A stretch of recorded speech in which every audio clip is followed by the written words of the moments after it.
are looking for reasons to understand and believe the powers that are hidden within us. Today we have a remarkable man with us, Dean Radin. He has written what I regard as one of the most important books that has come along in a very long time. It's called Entangled Minds, and what makes it so important is that this is a book by a very careful and well-credentialed scientist that establishes a foundation for understanding things like psi and precognition. Why is that important? Because all of us from birth have been raised to believe in science more than anything else, no matter what you may think. In fact, this is where your beliefs are founded. And today we're going to be talking about just how science actually supports your experiences of precognition and your intuition that there may be something in a lot of other psi experiences. Dean Radin is laboratory director at the Institute of Noetic Sciences. He has worked at AT&T Bell Laboratories, at GTE Laboratories on advanced telecommunications systems. He has conducted research on psychic phenomena in academia and survived academia despite that, at Princeton, at the University of Edinburgh, at the University of Nevada, in 3 Silicon Valley think tanks, the Interval Research Corporation, Boundary Institute, and SRI International. He was involved in the remote viewing program at SRI, and he is the author also of The Conscious Universe, which was a huge bestseller back in 1997. It won the Book Award from the Scientific and Medical Network and a Best Book Award from the Anomalist. Now, with credentials like that, he is coming forward with Entangled Minds and telling us about extrasensory experiences in quantum reality. And Dean, I am challenged by this book. I'm challenged by it because there is just so much here that is so important. I think that where I want to start is actually kind of toward the end of the book, with the chapter called A New Reality. And that, because that is what this radio program is about living this new reality. And what is, in your opinion, this new reality that is emerging? What laws of nature are we discovering? That's a good question. The new reality refers to the modern physical understanding of the fabric of reality. That's essentially it. Our common senses, our ordinary senses, tell us that the world consists of separate objects and that space and time are absolutes.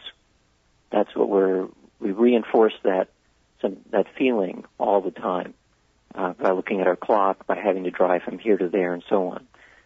But we know both from relativity theory and from quantum mechanics that this common sense view of the world is a limited view, and there's actually a more comprehensive way of thinking about the nature of space and time. And when you view the fabric of reality from this more comprehensive sense, you have a radically different understanding of what space and time are and our role in it. That's the new reality. Now, there is something happening in psychic experience that involves a quantum entanglement. Can you explain to us exactly what is happening there? What is that about?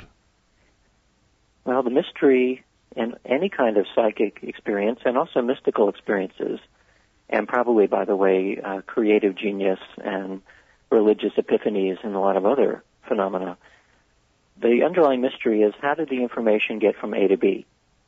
And the A might be your head, and the B might be somebody else's head, or an object in space, or an object in time. The mystery essentially is one of information flow. How did somebody else's thoughts get inside your head, or how did something about the future get into your head? The reason why up until very recently, science has been very reluctant to accept that these things might be true is because there wasn't a physical basis for it. You know, in other words, you can have psychological models of psi phenomena, and you can have biological and even neuroscience models that are compatible with these things. But if the physical world doesn't allow for that kind of information transfer, then you can argue all day long and nobody's going to accept it. So because we now know that the physical fabric of reality is much more slippery in terms of space and time, and more importantly, that it allows for entanglement, which means a form of interconnection, deep interconnection among particles that transcend space and time. Because the physical world allows this, and suddenly we have a firm theoretical and experimental foundation on which to stand, in which we begin to build our theoretical structure that begins to hold both of our experiences and the experiments which confirm those experiences.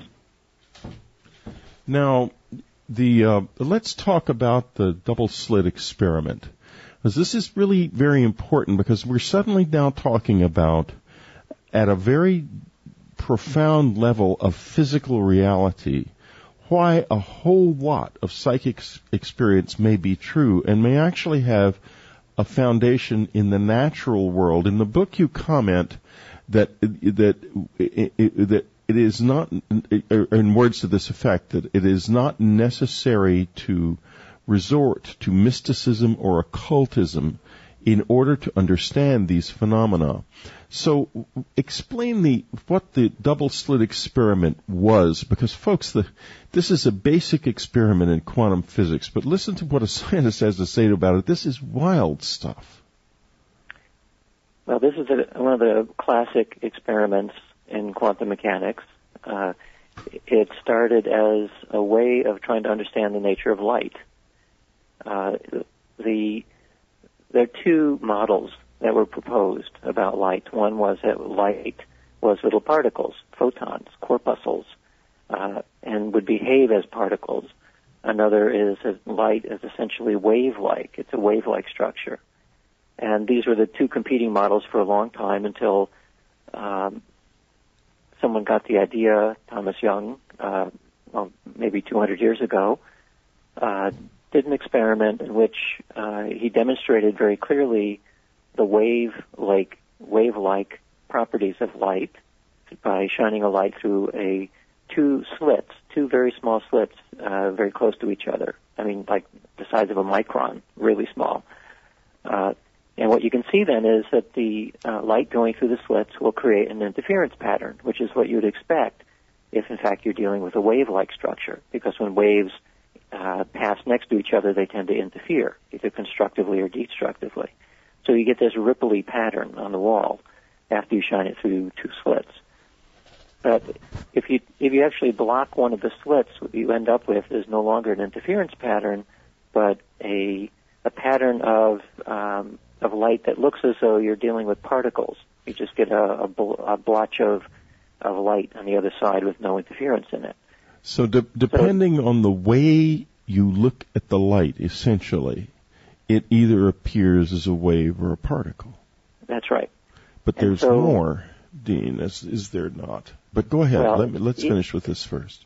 Yeah. So for a long time, people thought that the reason why interference appears in a double slit is because you have trillions upon trillions of photons that are interacting, in which case the interference pattern is due to what amounts to a statistical issue when lots of things collide with each other.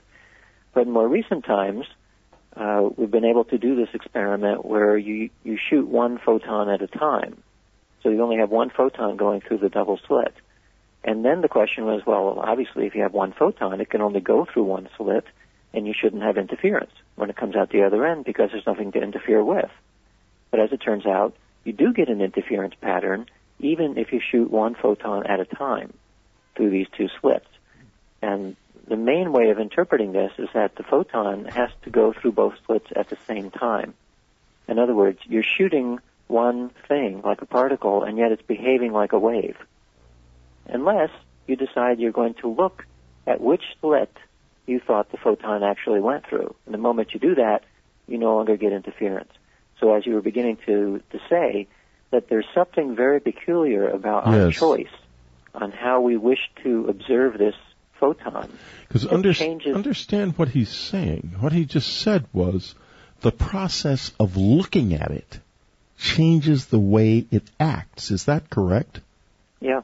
Yeah, it somehow knows, and he put knows in quotes, the photon behaves differently depending on our choice on how we wish to observe it. And it's actually even more peculiar than that, because it turns out that even though we don't actually look at it, if there was a way that we could look, in principle, that we could have found out, then it also behaves differently. So it's not only that the photon knows that we're looking, but it knows that we could have looked if we wished to. In other words, the photon is acting not only on whether or not we looked at it, but on how we might have looked at it. And to be specific, if you close the door on one of the slits after the photon has gone through, it reacts to that. In other words, it knows that the door has been closed. Is that correct, or am I getting that slightly wrong? No, that's correct. The photon knows that you have the capacity to look not only in real time, but in time that's slipped. This is called a delayed choice experiment, which has been done, and it actually works. So this is, in essence, a form of retroaction or retrocausation that's happening at the quantum level. And it's not even controversial anymore within physics because it's so easily demonstrable. I brought this up with a very skeptical friend the other day at a party. I had already read your book at this time. It was Jerry Purnell, a science fiction writer. Mm-hmm. And he's a difficult man. I mean, I'll be honest with you. Jerry is a great guy, and I love his work. But he blared away that this had no relevance whatsoever to the macrocosm, to the large scale, that it was just a quantum physical effect, and he sort of laughed about it. In fact, he really, even though these experiments are that old and that established, I mean, this is just the way it always works whenever you do the experiment. It never works any other way. Like many people in the skeptical community, he doesn't really wish to address that issue. But let's go further now. Let me ask you, do you think if we begin to address the existence of a phenomenon that is this sensitive to our perception, will anything change in the way we are? If we begin to, when I say address it, I mean we begin to assume it's real and to understand it in the same way we understand that a table is real. Does the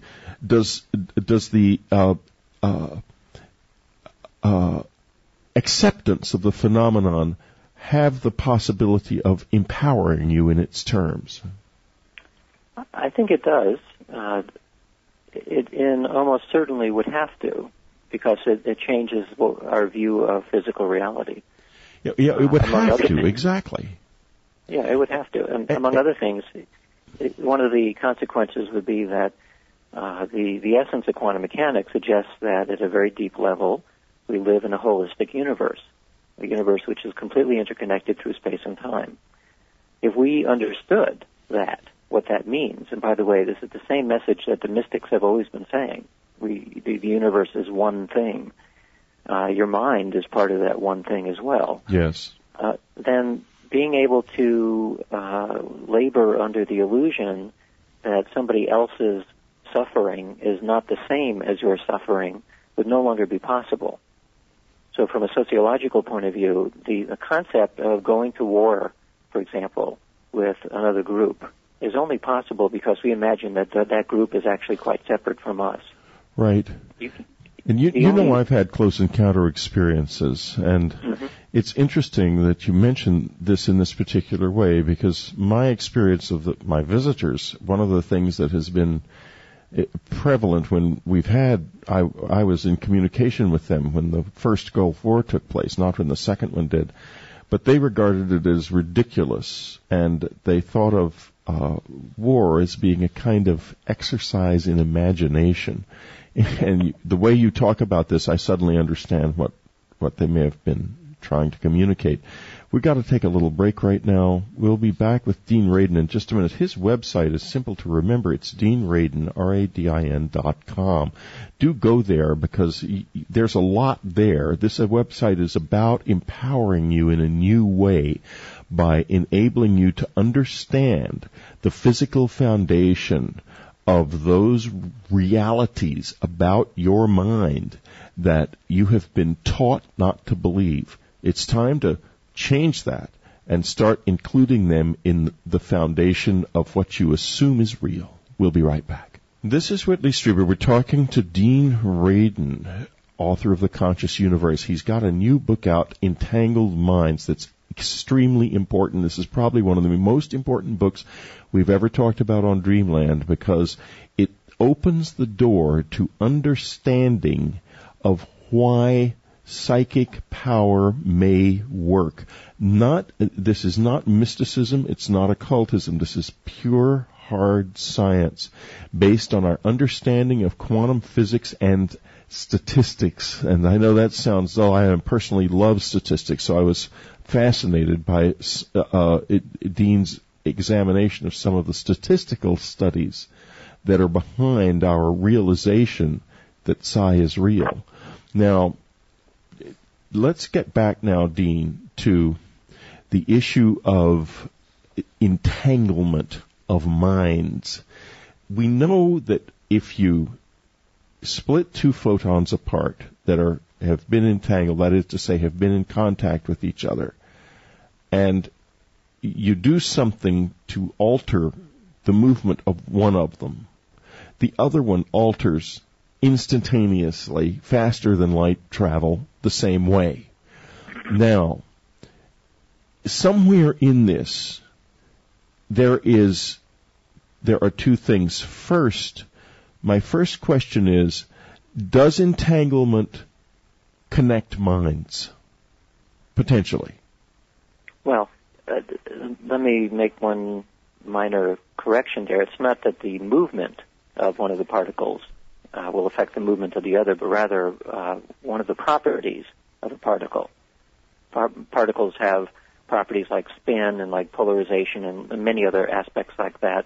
Those are the kinds of things that you can twiddle with one and see it appear in the other. Yeah, it was a nomenclatural issue then. Okay, go ahead. So basically what I'm asking in this book is a what-if question. What if this holistic fabric of reality at a very deep level, what if that really is the way that the entire universe is bound together? Well, then we are part of that universe by definition, including our bodies and our minds, in which case you can make a plausibility argument that our minds must be part of this holistic fabric of reality. In which case, what does holism mean? It means everything is all together in one medium. It's all connected in some way. That means that my mind, and at some level, is fully connected with the rest of the universe, with everything, including other minds, other objects, and not only that, not just through space, but through time. Because this holism we're talking about is not simply a spatial holism, but a space-time holism. If that were true, then you should be able to do an experiment where you take two people who might be bonded in some way, emotionally bonded, and you separate them, and you make sure that there's no way that they can have any form of normal communication between them, and you poke one of them, and you see if the other one flinches. Because this is, in essence, what should happen in a holistic medium where objects appear to be separate, but in fact they're not separate. So if you take two people, just like you could take two photons, and you separate them, and you poke one and the other one flinches, this gives you evidence that this sense of holism is in fact true. And not only that, it does scale up from the microscopic world to the macroscopic world. So the experiment that I just described, in many ways, is the essence of many of the experiments that have been conducted in psi research for the past 120 years.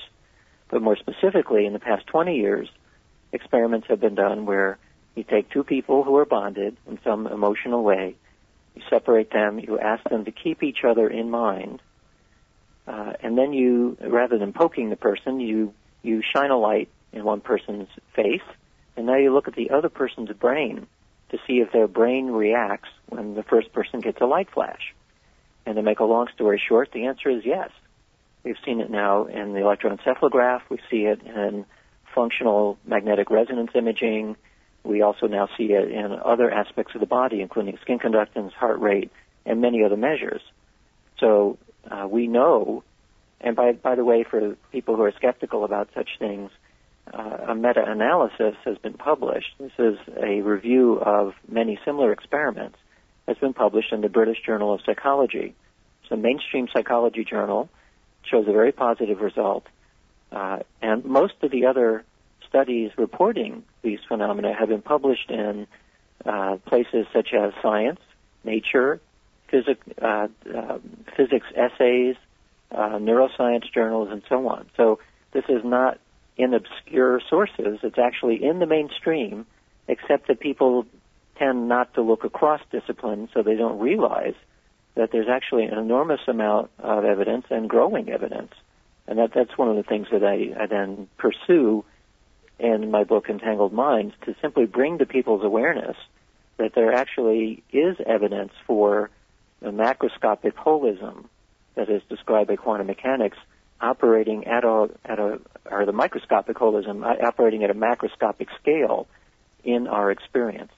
Now, what is so important about this and understanding what he is saying in scientific terminology is that we really are deeply connected, and in my experience, the key to unlocking this is real compassion. In other words, if you begin to really see the other person as you see yourself, you begin to be able to touch this. This is why people who are emotionally connected are surviving these experiments at a statistically significant rate. Let me ask you this. There was apparently a Big Bang that began this universe. At one point, everything in it was entangled, was literally in contact. So does that entanglement now persist? How big is this, Dean? Could we be talking about something gigantic? Is it potentially true that we are essentially everywhere? Yes. Yeah, that is one of the implications. Although I think in terms of the Big Bang, that the entanglement is something like background radiation. You know, we figured out about the Big Bang by seeing this background radiation everywhere. I think that entanglement, the Big Bang entanglement, is kind of a background state too. There's some fundamental, real connectivity that persists throughout the universe, but there's different degrees of entanglement that occur around places that you are closer to. And this is because, for example, among family members, they both physically interact with each other much more, but even at a quantum level, there's much more interaction going on simply because of proximity. So you have a background entanglement which binds the universe together, but you have even a greater degree of entanglement at more proximal areas. This might sound paradoxical in the sense that I'm beginning to show degrees of holism, essentially. And it's not entirely clear to me yet how to think about this, but my sense is that, yes, there's one giant holistic fabric, but there are clusters, little bunches, which tend to be slightly more connected than other bunches. And this may be why almost all of the psychic experiences that people talk about tend to be fairly mundane. They tend to be about things that individuals care about their loved ones and about things around the planet. And people don't often talk about supernovas blowing up 10,000 light years away or some shopping mall on a planet 14 million light years away and so on. It's more with things that are local in space-time rather than distant, even though we have the capacity to expand our awareness and get actually anything, anywhere, throughout all space and all time. So we are potentially, the more open we can become, the more we can, in a way, discipline ourselves to be open emotionally to the world around us, the richer our journey into psychic power will be. This is Whitley Strieber, and this is Dreamland. We're talking with Dean Radin, his book, Entangled Minds. Do not miss this. This is terribly important. His website, deanradin.com. This is probably about the most profound kind of empowerment you can get. We'll be right back. This is Whitley Strieber. It's Dreamland. We're talking to Dean Radin. Go to deanradin.com. Get involved with him. Get involved with his work, because he is taking the next step in science. He's right out on the leading edge. This is a step you need to take with him, because if you do so, you'll be fulfilling my dream, and that's why you're here, to all of us, to fulfill this dream of finally truly becoming larger beings than we have allowed to believe ourselves to be. Let me read you something incredible. We live our lives, we with our lives are like islands in the sea, or like trees in the forest. The maple and the pine may whisper to each other with their leaves, and Connecticut and Newport Islands hear each other's foghorns. But the trees also commingle their roots in the darkness underground, and the islands also hang together through the ocean's bottom. Just so there is a continuum of cosmic consciousness against which our individuality builds but accidental fences, and into which our several minds plunge as into a mother sea or reservoir. This was written by I'm a great fan of this writer, William James. He wrote it in an article that's quoted in Dean's book in 1909, and I think it's one of the very best descriptions of what we're actually talking about, and the kind of depth of spirit that is necessary to find yourself in your psychic reality. And Dean, tell us a little bit about the kind of people. There were actually tests done about different kinds of people, different personality types. And some of these personality types were actually better at this than others. Tell us a little bit about that. Right.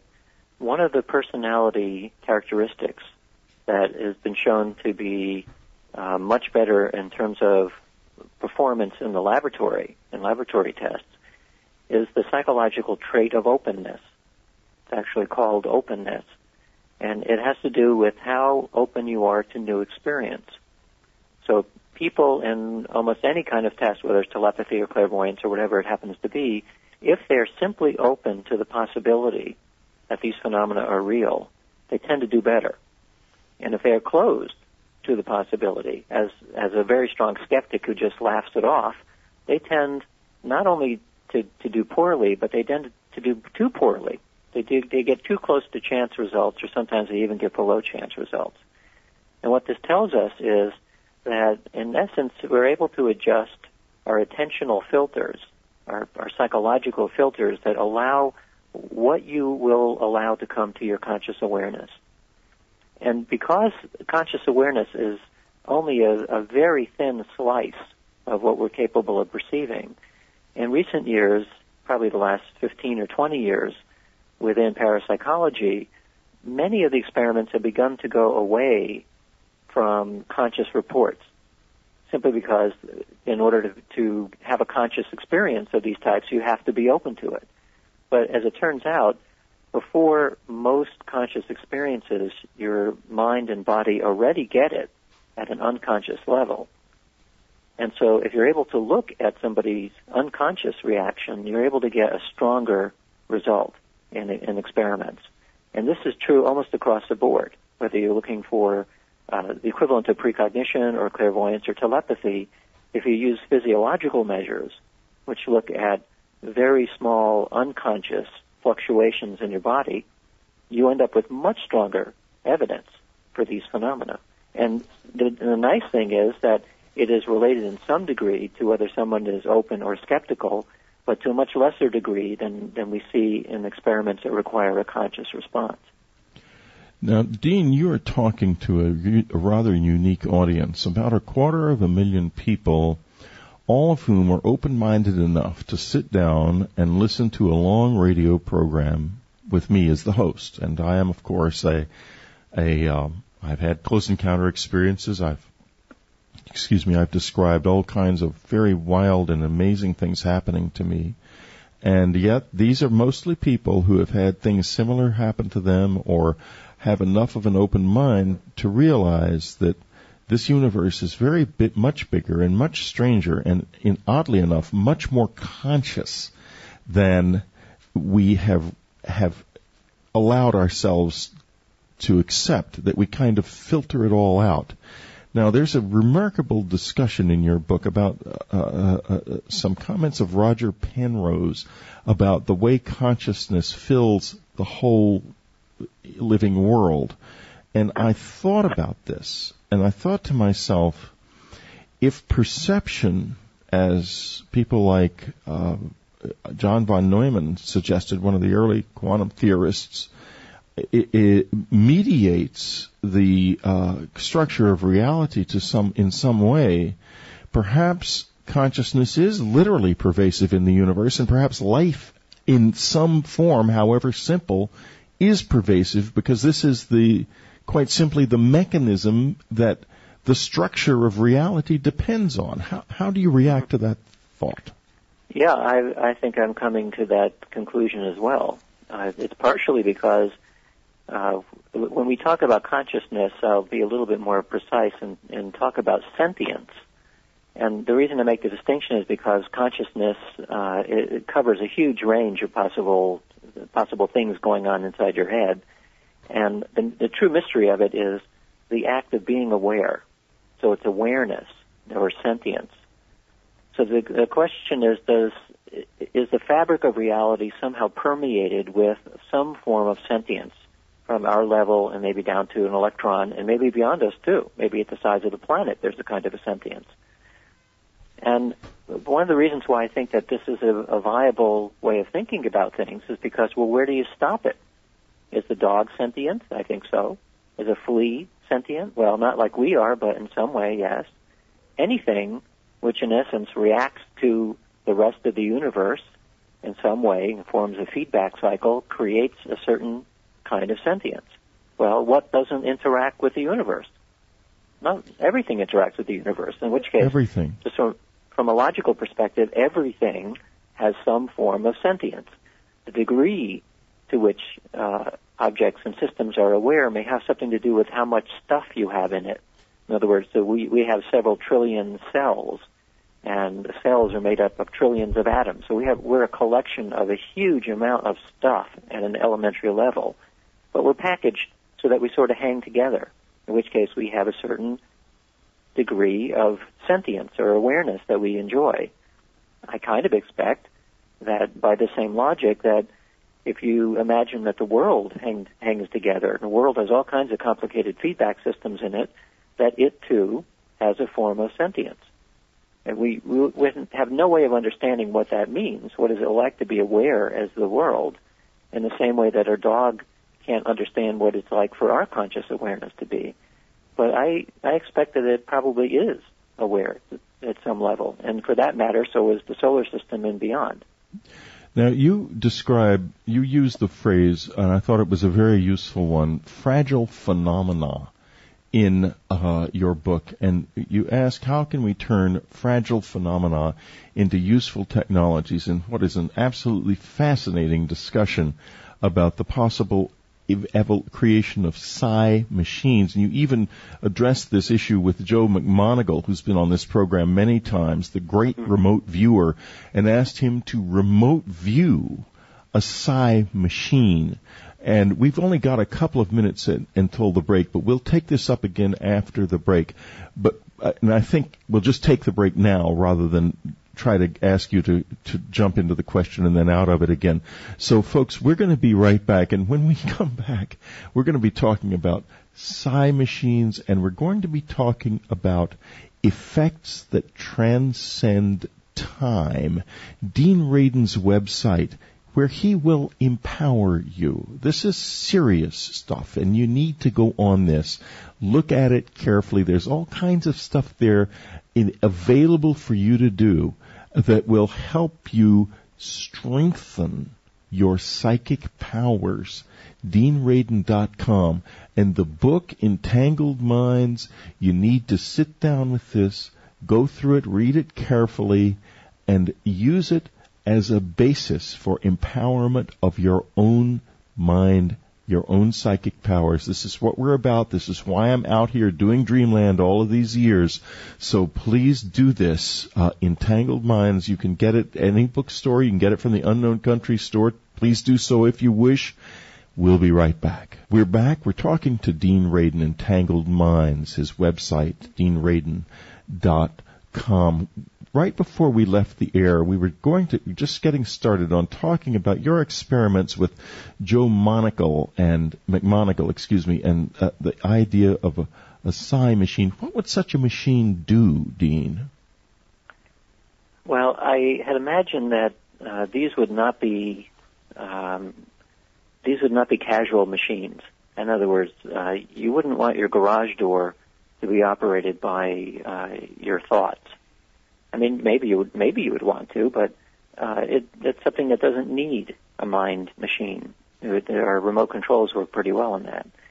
So instead, I was envisioning this more as something like a jet aircraft, where you have very specially selected people who are very carefully trained in order to operate this thing. So one of the primary uses I could see would be for deep space exploration, where you want some form of communication that is faster, that transcends space and time in such a way that, for example, if we had a team on Mars, it would take many minutes to send simple messages back and forth. Well, that may not be acceptable. It's hard to talk when you have the big delay. And so we want to create some kind of machinery that jumps from here to there instantaneously. So that's the form of use which becomes the immediate thing that pops to mind. And then there are other things. For example, you might have someone who's a paraplegic, and you want to turn their thoughts into action. So if their body wasn't able to respond to their thoughts because they may have a broken back, you could outfit them into an exoskeleton, a robotic exoskeleton, which is trained to respond directly to their thoughts. And I'm not talking about a brain-computer interface, which is now becoming more and more popular, but I'm talking about a mind-computer interface, a direct interface from intention itself. And one of the things this would allow you to do is not only reanimate someone who is a paraplegic, but you could actually have a paraplegic animate numerous robots, all independently, all walking around independently of them, because these robots are operated by thought and not by deciphering brain signals. On the other hand, we also need to keep in mind that when the first computers came out in the 1940s and 50s, and people were trying to think, well, what in the world are we going to do with these calculating machines, that the best minds of the day could only imagine that we would only need a half a dozen such computers in the world, and they would take up gigantic buildings and require huge amounts of power and so on. In other words, they could not forecast a future where everybody had microprocessors embedded in practically everything. They just couldn't conceive of it. So I'm kind of at the level like the computer pioneers were back in the 40s and 50s, where I'm thinking of a couple of obvious applications, but what the actual applications will evolve into could permeate everything. It could be everywhere, and everything that you think of will have some aspect of psi-sensitive machines in it. And what that world looks like, I have no idea. Now, you had Joe McMoneagle draw images of such machines, but right. Without saying what might be inside them, because obviously that would be like asking, as you point out in the book, Benjamin Franklin to explain how a DVD player works, and he just doesn't have the theoretical grounding to do it. But he might... Actually, I go ahead. I have the inside of these pictures also. I just provide one picture in the book as a kind of a teaser, because I'm thinking of writing another book more specifically on this notion. So you do know how they will work? Yeah. Wow. As the reason I brought up the DVD and Benjamin Franklin was we could take apart. I mean, if you imagine that you took apart a DVD and you're showing Benjamin Franklin the components, he would see that light had something to do with the reading of a DVD. It would be difficult to explain to him, though, what a laser was.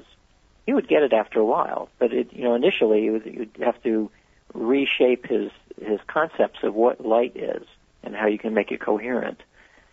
And by the same token, then, if we didn't show Benjamin Franklin a DVD, but we went a little bit closer in time to his time, and we were showing him properties of light that were the forerunners of lasers, he would get it that much quicker. So I asked Joe to describe the prototype of a psi-operated machine that would be close enough in time to where we are now so that it wouldn't require a gigantic leap of imagination in order to figure out what was going on. Because given that Joe is a demonstrably good remote viewer, I could have asked him to jump 1,000 years into the future and to describe something. But he may describe a little thing that looks like a pebble that does miraculous things, but we have absolutely no way of theoretically understanding what it does. So I didn't want him to make that far a leap, but a leap just far enough so that we're able to understand it and, in essence, bootstrap ourselves into that future. So that's the kind of machinery that Joe was drawing for me. You know, I think that over time, technology enters the body in the sense that I suspect that in the future, things like radio will be passé because we will communicate with each other directly through our minds, and we will, in effect, this whole process will have left technology and entered reality in a completely different way. And now, I think that what's go ahead. going to happen. I think what might happen is that our sense of what technology is already rapidly changing. You know, when we're talking about nanotechnology, or technology down at the atomic level, it's almost not even technology anymore. It's a reshaping of the physical reality. We're shaping it from the bottom up. And what that implies is that in some not so far future, that the technology really will disappear. It won't be visible anymore. It'll be completely embodied. I mean, maybe you give a baby something to drink as soon as they're born, and this technology becomes part of them immediately. And if it becomes more organic, it will look and behave in an organic way. It's operating down at the molecular or at the atomic level. It would have some kind of components which we could think of now as psi-type components, and that it will react to intention. And among other things, it means that the world could evolve towards something that looks more like not primitive, but more like an agrarian society. And yet, technologically, it's far advanced, way far advanced from where we are today. You say in the book, I speculate that in the future we may see psi at the core of exotic forms of communication and prediction technologies. What about the prediction technologies? And maybe we just have, unfortunately, about 5 or 6 minutes left. I can't believe the time has passed so fast. Maybe you're an extratemporal being already, Dean. Tell us a little bit about some of the experiments that tended to transcend time, especially the ones where you were testing physical response to the pictures. In other words, what would happen to people when they were being shown groups of pictures, some of which were benign, others of which were threatening. Mm-hmm. This is a very simple experiment. I started this idea in '96, so it's a fairly new design and has been replicated now many times. And the basic concept is, if our future actually is perceivable now, and if you're about to get some sort of shock, of an emotional shock, then perhaps your body begins to gear up for it before the shock appears. And so the way to test it is simply to have somebody look at pictures in sequence. Some are calm and some are emotional, and you monitor their body beforehand. You use the equivalent of a polygraph machine, where you look at heart rate and skin conductance and so on. And if it's true that we can react to our future, then skin conductance and heart rate and the brain and everything else should begin to respond a few seconds before. And in fact, that is exactly what happens. And not only does it happen, but it's one of the most robust psi effects that can be measured now in the laboratory. In fact, it's so robust that a colleague of mine said, well, not only do we get results, but these kinds of results ought to appear everywhere, all the time. In other words, it's not just magically appearing when we look for it. It's got to be out there all the time. So what he did was he went to the mainstream psychophysiological literature, the journals in psychophysiology, and looked for experiments that were similar to the kinds of experiments that we do. I was able to reconstruct from the already published research that was done for other reasons the same kind of experiment, because you have the raw data presented there. And what he found was that in 3 previously published experiments, all mainstream studies, that each of the 3 showed a presentiment effect. This presentiment is this anticipatory response to the future. The 3 combined showed a highly significant result that is basically the same kind of result that we saw in our experiments, where we were specifically looking for a precognition effect. And it confirmed his notion that precognition is around us all the time. And in a broader sense, it means that our perception of time is not limited to about the half a second that people normally think of as now, but is broader than that, perhaps 5 to 10 seconds in the future, even for people who don't even know that they're supposed to be doing that. That, in fact, is what shows up in ordinary experience, in ordinary lab studies. So our notion of time, as Einstein once said, time is simply a stubbornly persistent illusion. And our understanding of how we perceive time and through time is much, much different than what we ordinarily think of it. We have the capacity, in fact, are always scanning our future. So we are like we have headlights, and we need to be able to begin to notice what is in the headlights. We need to open that slit a little bit wider that we were talking about earlier, I think. Mm-hmm. Mm-hmm. So, Dean Radin, we're coming to the end of our time together. We just have a couple of minutes. There's a wonderful statement in your book. Someday, psi research will be taught in universities with the same aplomb as today's elementary economics and biology. It will no longer be considered controversial, but just another facet of nature one learns as part of a well-rounded education. I think that this direction is the direction of real empowerment. I think that the more we see that this is true, that this is, after all, just part of nature, the more effective we will be in making use of this aspect of nature. How do you react to that in conclusion? Oh, I completely agree. Anytime knowledge expands, we are becoming more empowered. But of course, with power comes a certain responsibility. If we took our current state and everyone suddenly became a super psychic, I'm fairly sure we would destroy the world in fairly short order, because simply having the capacity to be able to perceive through space and time and to have some mind-matter interaction. There are many cautionary stories going back from The Tempest to lots of science fiction tales that show the dangers of what would happen with an uncontrolled expansion of psychic awareness. So I kind of expect that one of the reasons why the mainstream pretty significantly resists these ideas is because at some unconscious level, people recognize that this is a very, very powerful aspect of reality that we're talking about. And to unleash it in an uncontrolled way would be exceptionally dangerous. So maybe the reason why there's only 1 to 2% of the population that is very interested in this and had these experiences, to a strong degree anyway, is because that's the percentage of civilization that can deal with it.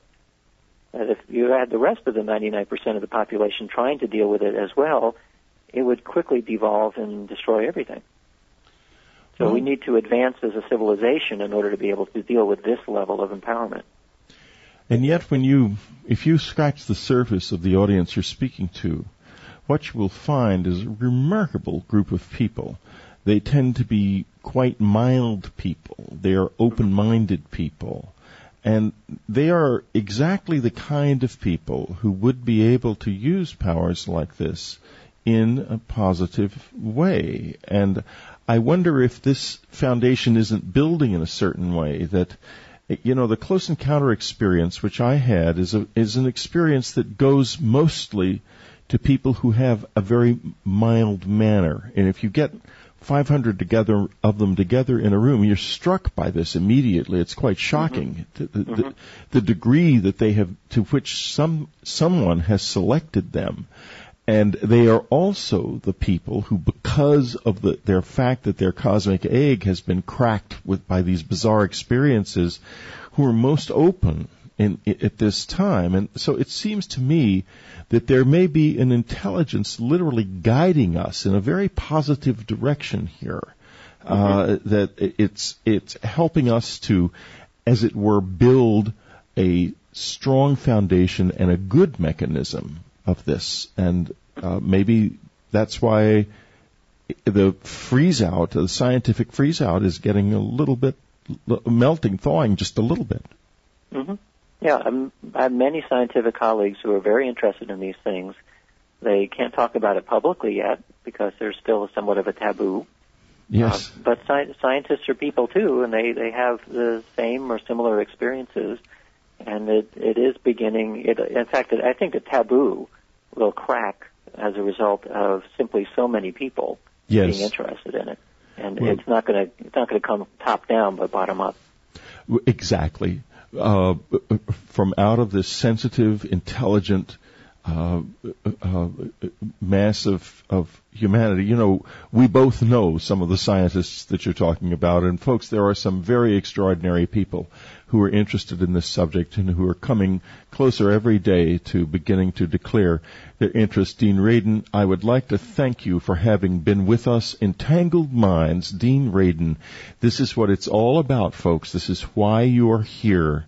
Go to his website, deanradin.com, explore and have fun there, because after all, in the end, if it's not fun, it's really not the right direction for us. We are going in the direction of extremely high-level play, and remember what the visitors always said to me, have joy. That's the ticket. Okay, next up on Dreamland, Linda Moulton Howe. You're about to experience something you just can't get elsewhere. Emmy Award-winning science reporter Linda Moulton Howe, reporting on the absolute leading edge of science, discovery, and the true mysteries of the unknown. Don't miss our website, earthfiles.com, the one science website that tells you the secrets and gives you the facts the others dare not. earthfiles.com. This week, she's reporting on changes in the permafrost in Alaska and Siberia that are happening much, much faster than anybody anticipated. Hold on to your hats, folks, or should that be boats? Here she is from Albuquerque, Linda Moulton Howe. Thanks, Whitley. As we begin September 2006, there is disturbing news about Earth's environment. A rapidly spreading fungal disease is predicted to wipe out about half the world's frogs, toads, newts, and salamanders by the end of this year. Andrew Blaustein, a zoology professor at Oregon State University, says, quote, species are going extinct very fast. These are bioindicators that something is wrong with the planet, unquote. Severe drought has been affecting the world's largest rainforest in the Amazon of Brazil for the second year.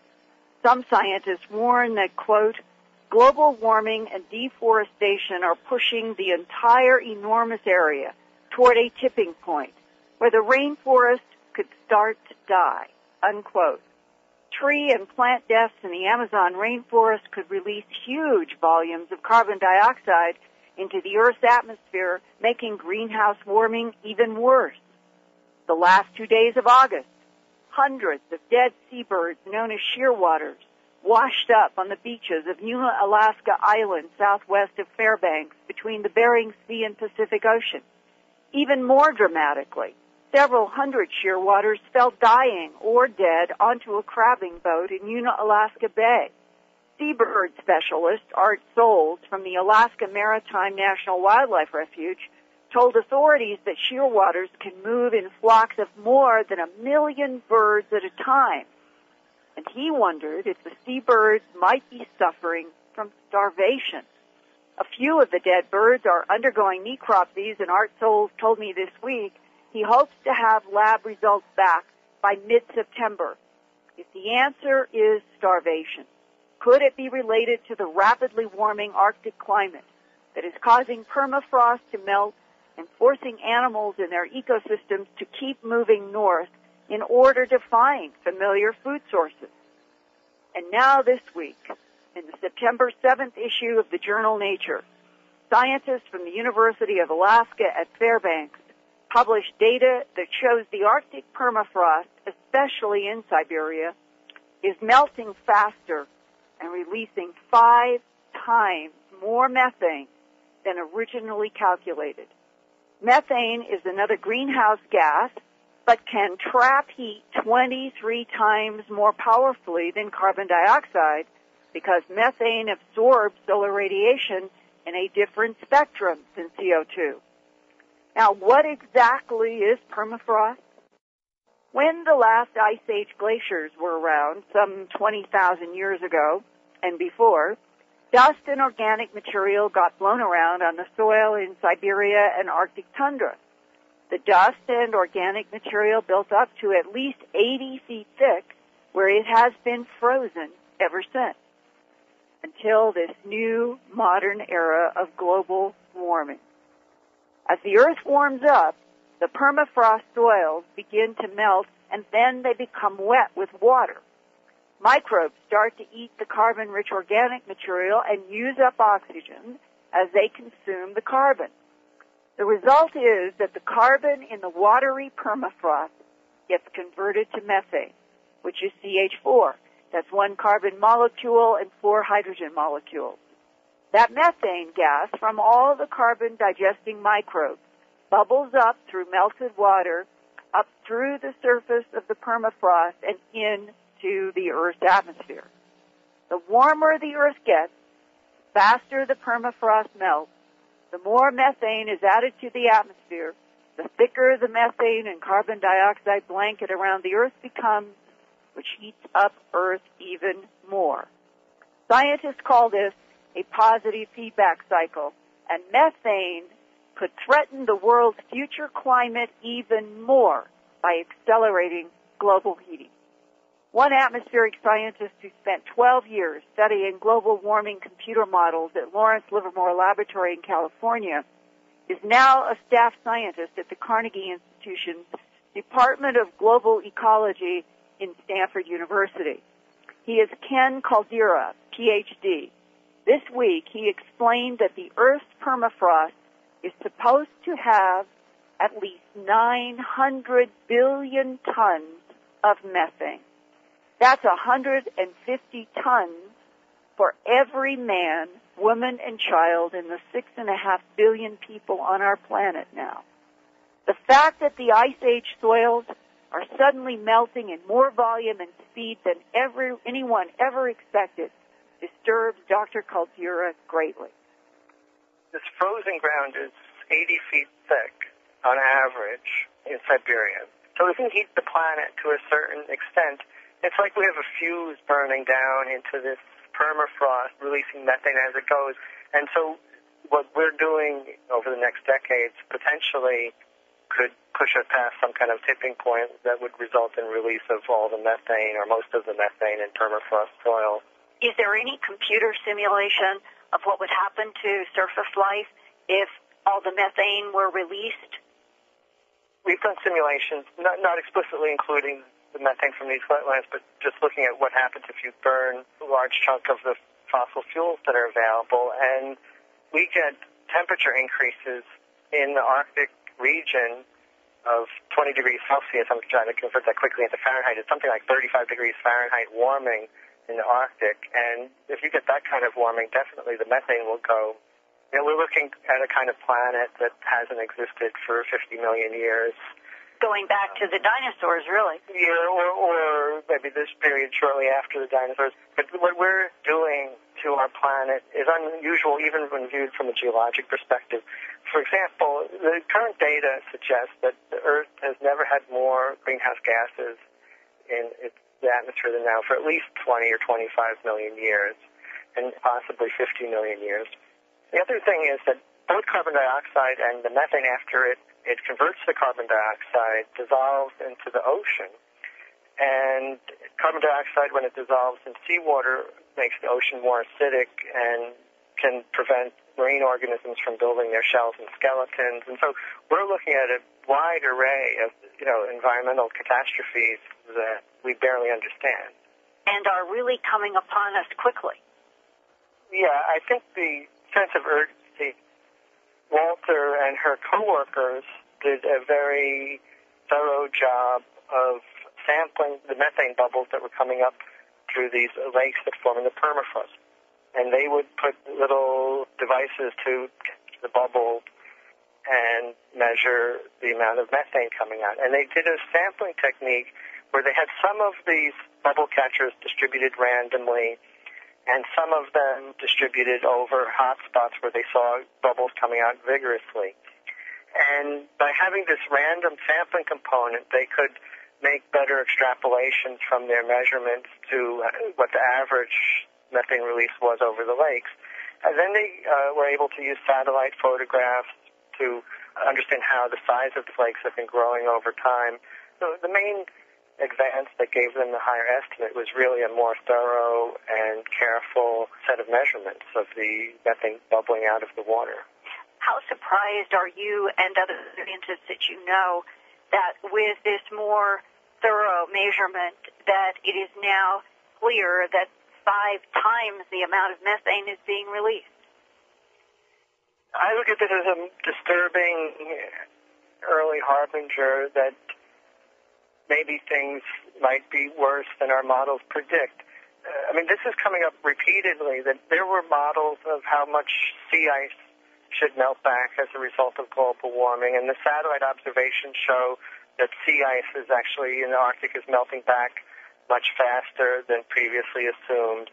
And there's other evidence Greenland is melting faster than a lot of models predicted. And here we have observations suggest the permafrost is melting and releasing its methane faster than we had thought. And so there's a whole series of observations where things are looking worse than had been anticipated before.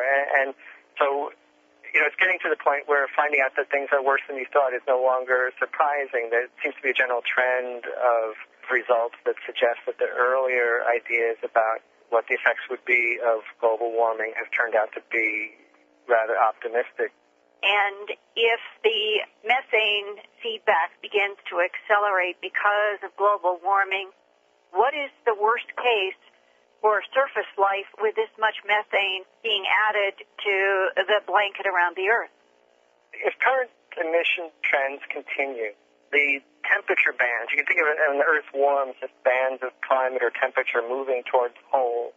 And already those bands are moving 10 to 20 feet per day on average.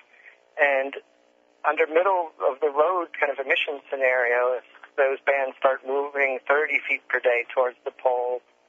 Maybe it'll end up being 40 or 45 feet a day that ecosystems need to move to keep up with their climate zones. And it's obvious that oak trees and other sedentary organisms can't move that fast to keep up with climate change. And so what will happen is that organisms will die off in climate zones that they're no longer adapted to.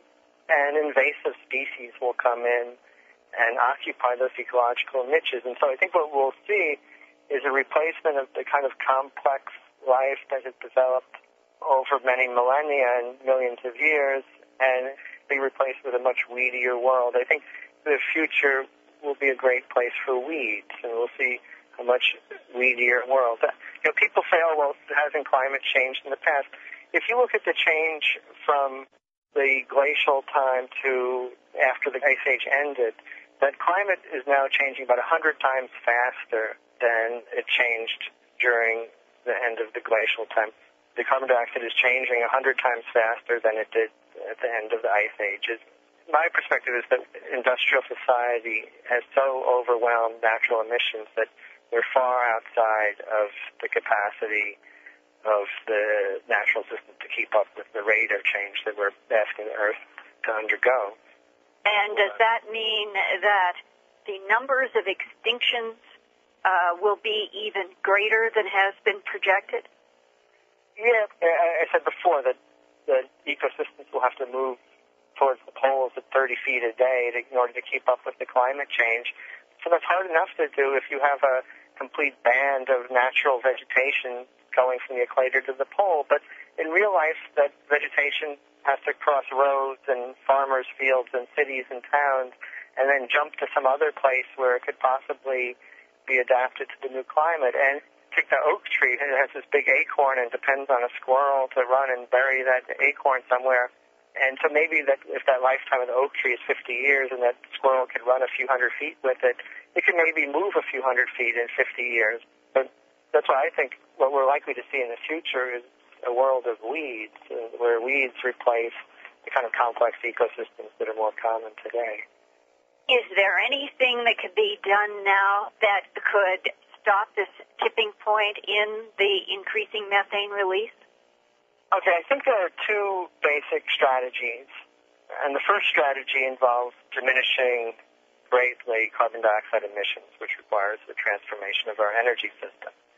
The other possibility that has been discussed, although nobody has really published detailed calculations about it, is that it might be possible to inject aerosols in the stratosphere to block some sunlight, engineer our climate to prevent additional Arctic warming or even to cool the Arctic. It's one thing adding carbon dioxide to the system and inadvertently changing climate. The politics and ethics and wisdom of purposefully engineering our climate is far more dubious matter. But it looks like it would be within our technical capability to engineer our climate directly. And the question is, do we have the wisdom to actually do that without creating even bigger problems? And if we don't do either, what is the worst case for the future with methane building up? Well, nobody can really predict the future, but, I think that, to me, it looks like we're pushing our planet into territory where it hasn't been for many tens of millions of years. And when you give the planet that hard a knock, I don't think anybody can accurately predict what is going to happen. One of the most surprising facts that I learned from Dr. Caldera is that neither of the atmospheric computer models at the National Center for Atmospheric Research in Boulder, Colorado, or the Lawrence Livermore Laboratory in Livermore, California, ever include methane emissions in their atmospheric calculations. That is changing now. In addition to cutting down greenhouse emissions and Dr. Caldera's proposals to artificially control solar radiation on Earth by putting photon-reflecting aerosols in the atmosphere, this week, former astronaut and U.S. Senator from New Mexico, Harrison Schmitt, told lawyers at an Albuquerque Bar Association meeting that we need quickly to get back to the moon to ensure humanity's future and energy future. He explained that in the dust on the moon is an element called helium-3. There's enough helium-3 on the moon to feed little sun-like fusion reactors on Earth for the foreseeable future. Senator Schmidt says there is already a political context that would allow mining helium-3 for a global energy system. That is the Outer Space Treaty of 1967 between the United States and the Soviet Union. That treaty prohibited nuclear weapons or military bases on the moon. It also prohibits any nation from claiming the moon or other celestial bodies as territory. But that 1967 treaty would not prohibit a private company from going to the moon to mine helium-3 or other resources. Competition for lunar minerals will soon begin as nations such as Japan, China, India, Russia, and the United States all plan to be back on the moon in this coming decade. Meanwhile, in another 10 years, how much of the Amazon forest will have died or been cleared away, releasing tons of carbon dioxide into the Earth's atmosphere? How much permafrost will have melted, releasing tons of methane into the Earth's atmosphere? How much warmer will the Earth be in 10 years? How ferocious will the storms be? And how many species will be forever gone from the air, the water, and the lands of our planet? Whitley, for me personally as a reporter, reporting about environmental issues now for nearly 30 years, I found this interview with Dr. Caldera to be one of the most sobering that I personally have ever experienced. Well, Linda, I did too. I'm sitting here in shock because of the fact that, quite frankly, what he talked about this, what's going on now, being so very much more intense than what happened at the end of the last ice age. We wrote Superstorm based on what happened at the end of the last ice age. The climactic upheavals then were absolutely horrendous, beyond anything we have ever seen. And I just have a feeling that this planet is this species is sitting on a stick of hydrogen-powered dynamite, and the fuse is burning fast. This is a great shocker. It's the most shocking report I think you've ever done. Well, and I felt the same thing when I read that headline from the Nature journal. That is one of the single most respected scientific journals on the earth. And for this data to come out this week saying that by 5 times the permafrost is releasing methane 5 times more rapidly and in greater volume than ever calculated before, and we know that the Greenland is melting faster. We know that the Arctic is melting faster. And if methane is going to be accelerating into the atmosphere at the rates that they're now trying to calculate, and to realize that scientists had not even been putting methane into the CO2 greenhouse blanket calculation the way it now needs to be added. And that means, Whitley, that the figures about the warming of this planet are going to have to go up. And we're already facing a conservative estimate, the most conservative, of an increase in average global Earth temperature of at least 3 to 4 degrees Fahrenheit in the next 90 years. That's 3 to 4 times the amount of increase in the last century. And if you start adding methane at the level that this new permafrost study indicates, and if that number has to start climbing, and it starts going toward the 10 degrees Fahrenheit that has been the outside warming in the next 90 years, can you imagine what this Earth would be like over the next 9 decades if we actually are going to have average global warming that reaches 10 degrees Fahrenheit by the end of this century? Linda, it means megadeath. It means it's the end game. That is the death of billions on this planet. It's by starvation, by lack of water, by flooding, by storms, you name it. The United States is not exempt. No part of the world is exempt, Linda. And Linda, I have to tell you that we have to pray. And we're starting a new kind of a group on our website, a meditation group, which hopefully will be able to do something that is kind of outside of the envelope, because inside the envelope we have not just a completely inert United States government, but governments all over the world refusing to really do anything, and the Kyoto Protocols failing on two levels because of a lack of cooperation even among the signatories and the fudging, I guess it would be the best way to put it, of the protocols, and the discovery that the protocols themselves may actually contribute to global warming and more greenhouse gases by the planting of trees. We're in trouble. And this is something we all have to face squarely. Some of us are going to make it, and some of us aren't. I mean, it's just, this is going to happen. And we need also to pray for the animals and the plants, because, Whitley, the rate of extinction now is almost really beyond comprehension. The rate of extinction is higher, folks, than it was when the dinosaurs died out. Think of that. It's worse now than it was then. It's hard to believe, but that is the case.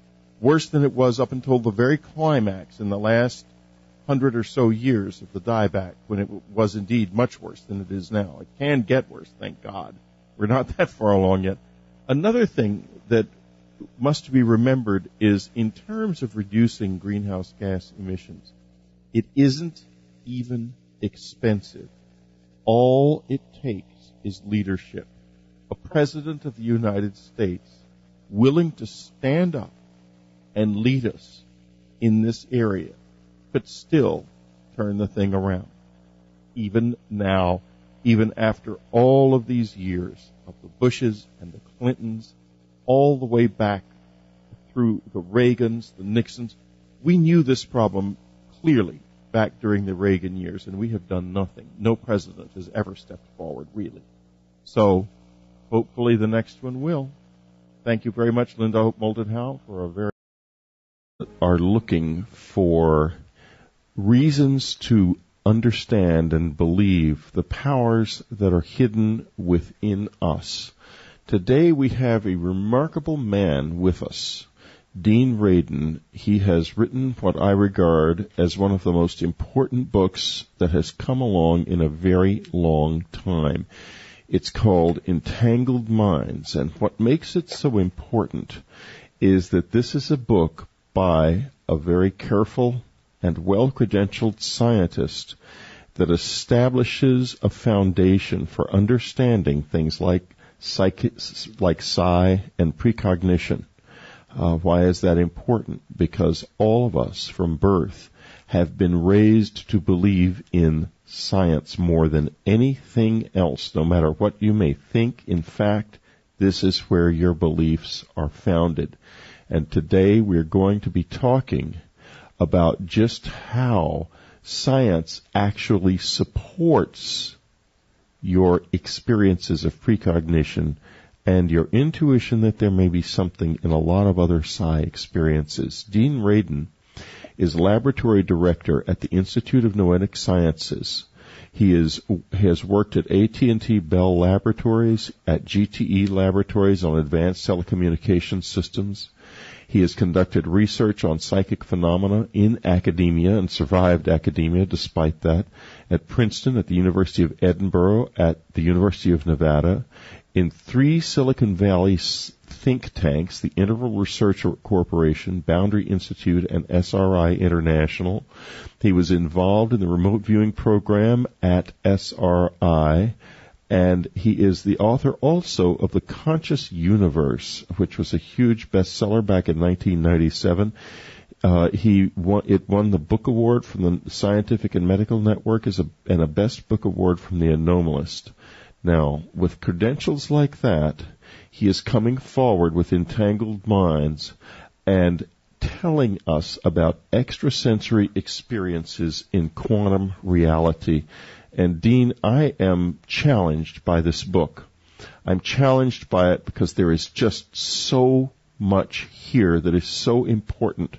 I think that where I want to start is actually kind of toward the end of the book, with the chapter called A New Reality. And that, because that is what this radio program is about. It's about living space and time. And more importantly, that it allows for entanglement, which means a form of interconnection, deep interconnection among particles that transcend space and time. Because the physical world allows this, and suddenly we have a firm theoretical and experimental foundation on which to stand, in which we begin to build our theoretical structure that begins to hold both of our experiences and the experiments which confirm those experiences.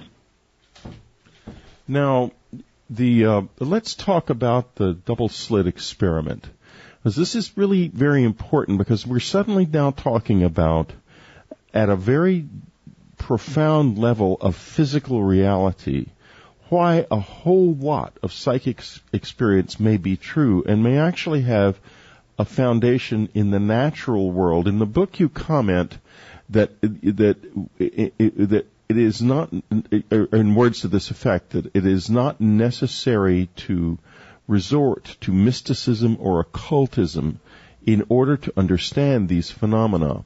So explain what the double slit experiment was, because folks, this is a basic experiment in quantum physics, but listen to what a scientist has to say about it. This is wild stuff. Well, this is one of the classic experiments in quantum mechanics. It started as a way of trying to understand the nature of light. There are two models that were proposed about light. One was that light was little particles, photons, corpuscles, and would behave as particles. Another is that light is essentially wave-like. It's a wave-like structure. And these were the two competing models for a long time until someone got the idea, Thomas Young, maybe 200 years ago, did an experiment in which he demonstrated very clearly the wave-like properties of light by shining a light through two very small slits, very close to each other. I mean, like the size of a micron, really small. And what you can see then is that the light going through the slits will create an interference pattern, which is what you would expect if, in fact, you're dealing with a wave-like structure, because when waves pass next to each other, they tend to interfere, either constructively or destructively. So you get this ripply pattern on the wall after you shine it through two slits. But if you actually block one of the slits, what you end up with is no longer an interference pattern, but a pattern of light that looks as though you're dealing with particles. You just get a blotch of light on the other side with no interference in it. So depending on the way you look at the light, essentially, it either appears as a wave or a particle. That's right. But there's more, Dean, is there not? But go ahead. Well, let's finish with this first. Yeah. So for a long time, people thought that the reason why interference appears in a double slit is because you have trillions upon trillions of photons that are interacting, in which case the interference pattern is due to what amounts to a statistical issue, when lots of things collide with each other. But in more recent times, we've been able to do this experiment where you shoot one photon at a time. So you only have one photon going through the double slit. And then the question was, well, obviously if you have one photon, it can only go through one slit, and you shouldn't have interference when it comes out the other end because there's nothing to interfere with. But as it turns out, you do get an interference pattern even if you shoot one photon at a time through these two slits.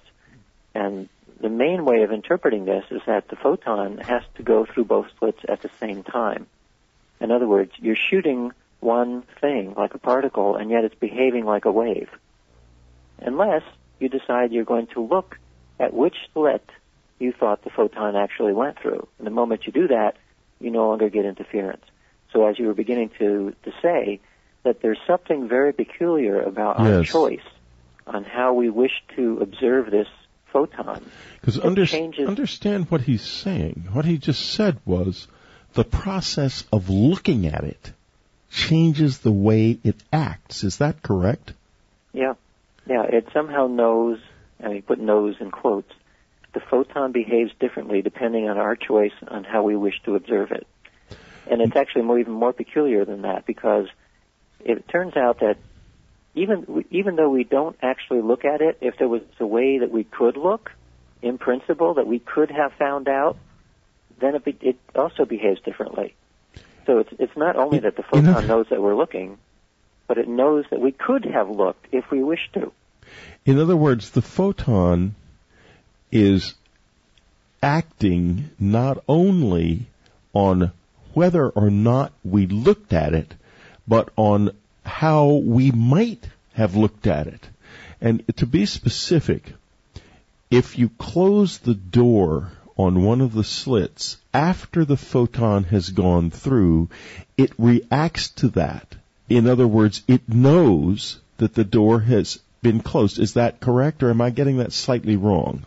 No, that's correct. The photon knows that you have the capacity to look not only in real time, but in time that's slipped. This is called a delayed choice experiment, which has been done, and it actually works. So this is, in essence, a form of retroaction or retrocausation that's happening at the quantum level. And it's not even controversial anymore within physics because it's so easily demonstrable.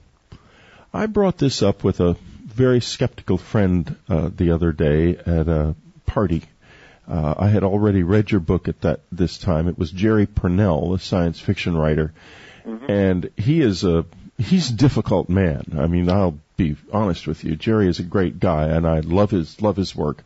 But he blared away that this had no relevance whatsoever to the macrocosm, to the large scale, that it was just a quantum physical effect, and he sort of laughed about it. In fact, he really, even though these experiments are that old and that established, I mean, this is just the way it always works whenever you do the experiment. It never works any other way. Right. Like many people in the skeptical community, he doesn't really wish to address that issue. But let's go further now. Let me ask you, do you think if we begin to address the existence of a phenomenon that is this sensitive to our perception, will anything change in the way we are?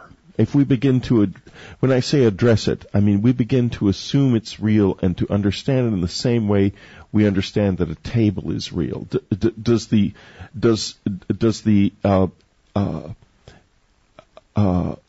acceptance of the phenomenon have the possibility of empowering you in its terms? I think it does. It almost certainly would have to, because it changes our view of physical reality. Yeah, it would have to, exactly. Yeah, it would have to. And among other things, one of the consequences would be that the essence of quantum mechanics suggests that at a very deep level, this new reality. And what is, in your opinion, this new reality that is emerging? What laws of nature are we discovering? That's a good question. The new reality refers to the modern physical understanding of the fabric of reality. That's essentially it. Our common senses, our ordinary senses, tell us that the world consists of separate objects and that space and time are absolutes. That's what we reinforce that feeling all the time by looking at our clock, by having to drive from here to there, and so on.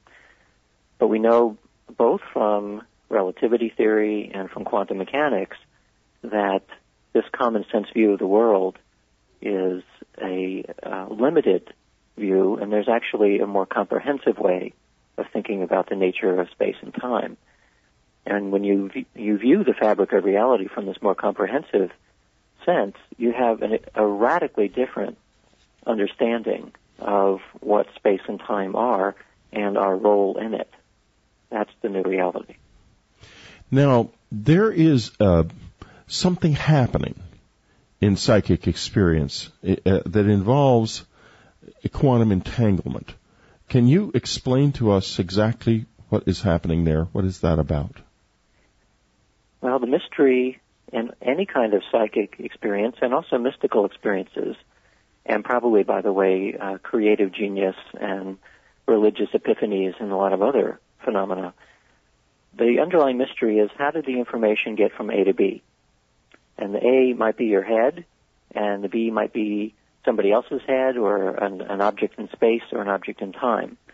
The mystery essentially is one of information flow. How did somebody else's thoughts get inside your head, or how did something about the future get into your head? The reason why, up until very recently, science has been very reluctant to accept that these things might be true is because there wasn't a physical basis for it. In other words, you can have psychological models of psi phenomena, and you can have biological and even neuroscience models that are compatible with these things. But if the physical world doesn't allow for that kind of information transfer, then you can argue all day long and nobody's going to accept it. So because we now know that the physical fabric of reality is much more slippery in terms of